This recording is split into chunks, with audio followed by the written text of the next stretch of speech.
mesa, em nome da nossa irmã querida Adriana, que cuida tão bem dos diabéticos de nossa cidade.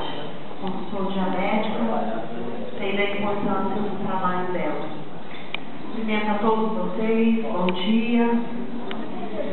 Falar do Dr. Alexandre é muito difícil, principalmente para quem já passou pela experiência de ter um momento de precisar da saúde mental, de precisar de um amigo, de um irmão, de um pai, para cuidar da gente, porque o Dr. Alexandre é isso.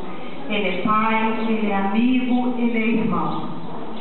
O nosso irmão Giló lembrou bem quando disse que na Bíblia está escrito que Deus está pedindo para que aqueles que têm possibilidade cuide daqueles mais necessitados.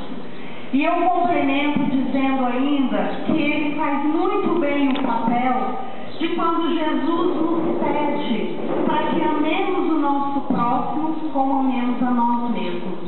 Então, o Dr. Alexandre, resumindo, ele é isso. Ele é a simplicidade em pessoa, ele é o amor em pessoa.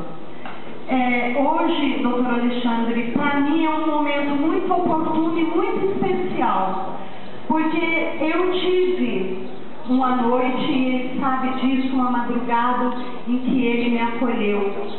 Em que ele me acolheu não só como médico, mas como irmão, como Jesus em teus braços, diante da minha necessidade.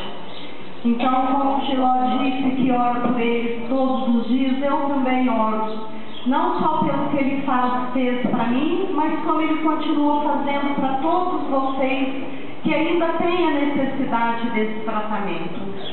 Dr. Alexandre, o senhor é muito importante na vida de muita gente em Ribeirão Preto. Todas as vezes que eu ligo para ele e digo, Dr. Alexandre, eu tenho alguém precisando do senhor, ele nunca diz não. E Jesus conta muito com o senhor e vai continuar contando. Muito obrigada, Dr. Alexandre. Que Jesus continue abençoando o senhor ricamente.